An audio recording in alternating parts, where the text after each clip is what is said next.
Bermodalkan dari hasil usaha sendiri dengan seorang sopir dan juga sebagai seorang pedagang ayam saat itu di tahun 2004-2005 saya sebagai seorang pedagang ayam, saya coba mengumpulkan sedikit-sedikit dan kemudian puji Tuhan banyak hal yang saya dapatkan dari tahun 2005 dan saya memulai berkarya untuk mendirikan kampus di Ngada ini.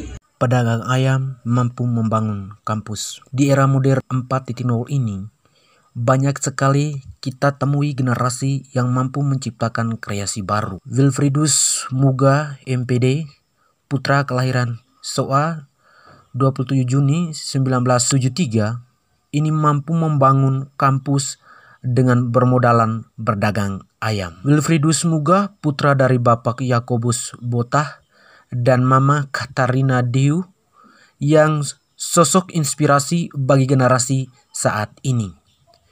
Wilfriedus Muga, akrab disapa Wilfriedus, ini menjadi tokoh inspirasi buat generasi muda saat ini. Tokoh inspirasi ini tidak pernah pupus semangatnya dalam menciptakan dan melahirkan hal baru untuk kampung halaman, lebih khususnya Kabupaten Ngada dan umumnya untuk Provinsi Nusa Tenggara Timur.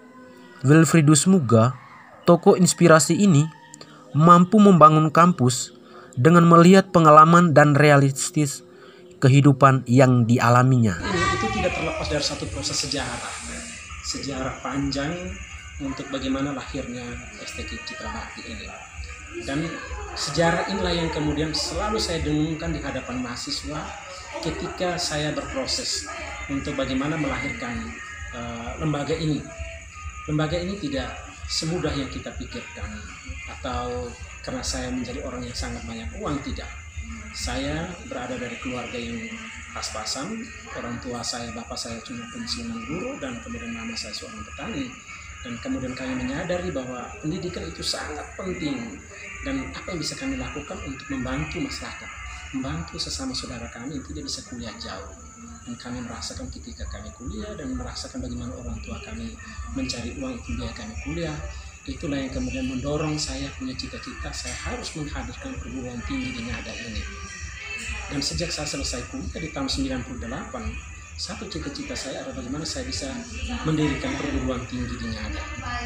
Ketika saat itu Ngada dan Ladikio belum pisah, saya kemudian berjuang, kemudian menghasilkan yang namanya Politeknik Santo Wilhelmus yang sekarang masih ada.